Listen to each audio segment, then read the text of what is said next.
All right, we've talked about rifles and we've talked about scopes, and at this point we're going to go over how to mount your scope properly on a precision rifle. And I'll take a minute here just to recommend that at this point, even if you've gone a little less expensive on the scope and you're trying to save some money, go ahead and invest in a really good set of rings and a really good base for your rifle.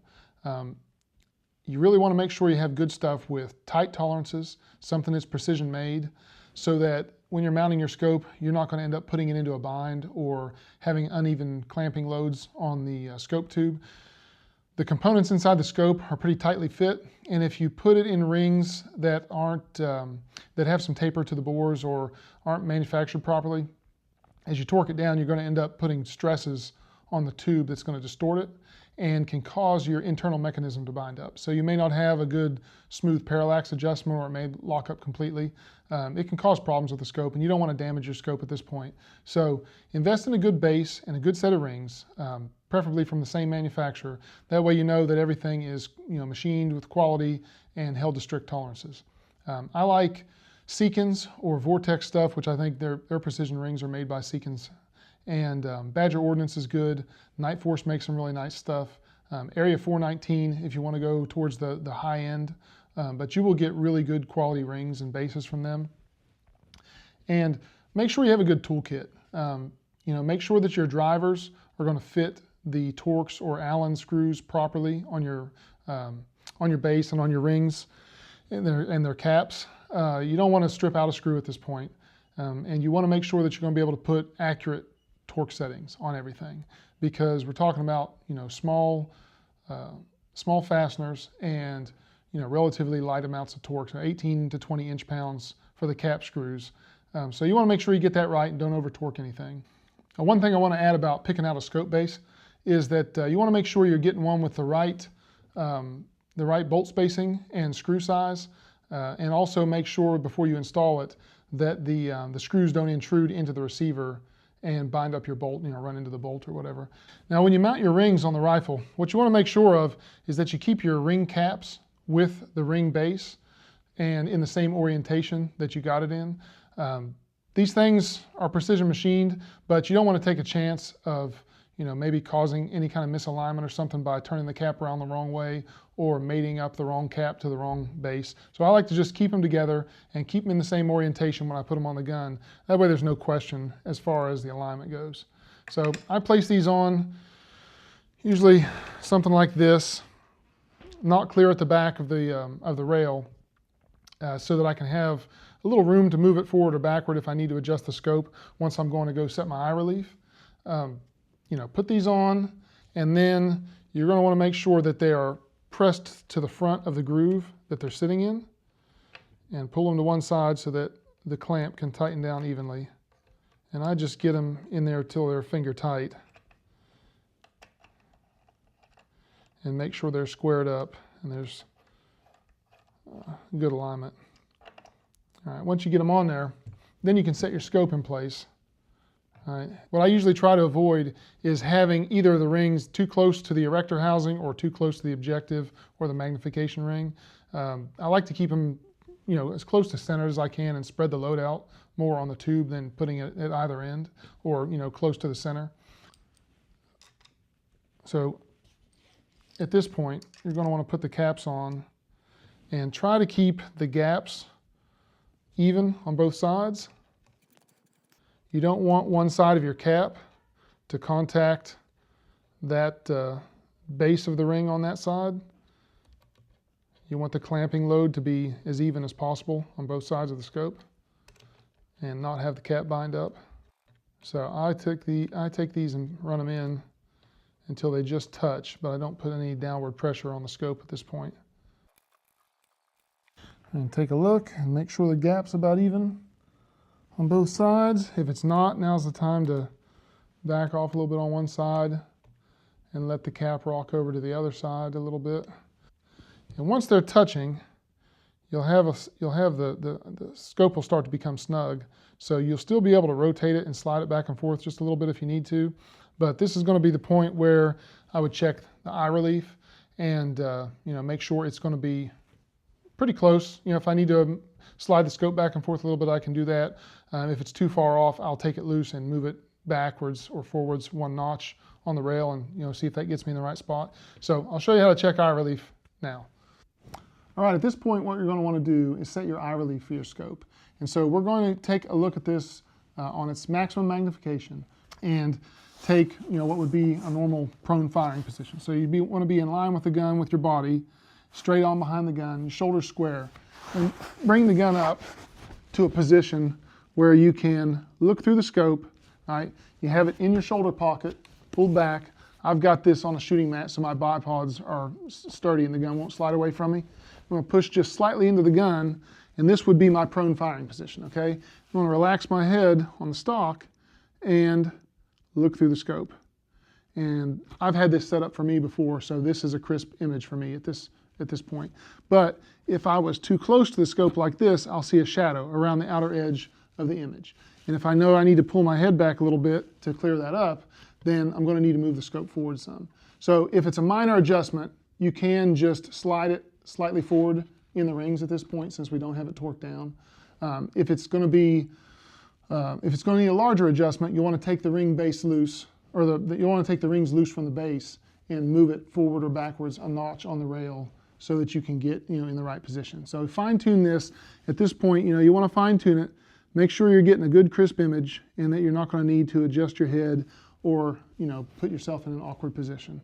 So at this point, we're going to level the scope up and torque everything down. When you're setting up your scope for proper eye relief, it's also a good time to make any adjustments to your stock. If you have an adjustable stock and you need to raise the comb height on it to get your eye into the right position, you can make those adjustments then.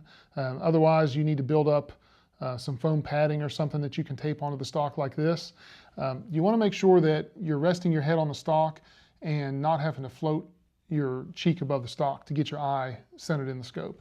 So make sure when you're doing the eye relief, you're also getting a good clean image with your head rested on the stock. You can rest your head on the stock and close your eyes and kind of relax for a couple seconds and then open them up and see if you're still centered up in the scope.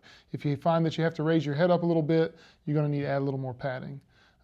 If it's already too high, you may need to go ahead and just get taller scope rings at that point. But you do want to make sure you're not crushing your face down hard on the stock and that you're not floating your face above the stock.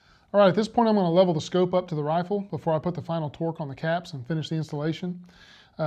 There's some different approaches to this.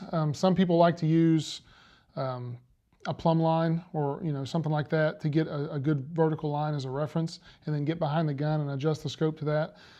The way this is set up, and especially if you're using mounts like this or a one-piece mount like this, they're usually going to have a flat machined spot on the mount underneath the turret housing on the scope. So the way this mount is made, it's machined flat.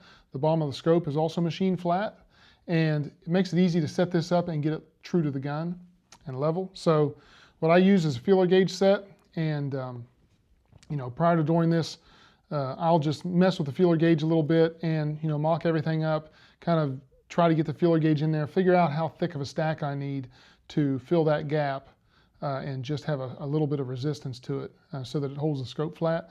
The one thing you want to make sure you do is don't put anything in there that's going to be too thick, because you don't want to put a bind on the turret housing on the scope tubes as you torque the caps down. So with this sitting in here with just a little bit of, just the caps touching the scope, you can slide this in and then make any kind of adjustment you need to make, twist the scope slightly and get that in there. You can use playing cards, anything that'll sit, that has a flat surface on both sides that will fill the gap and make it square.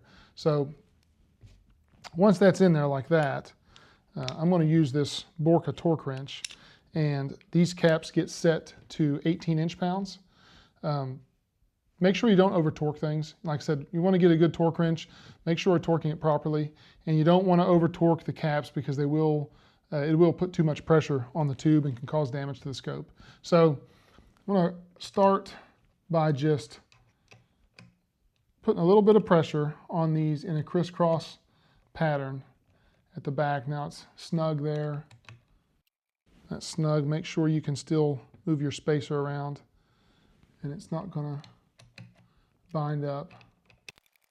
And you want to do these in a crisscross pattern, so you make sure that the the load is evenly distributed as you torque it down. So now I can remove that, and I will just give this torque, and the caps are torqued.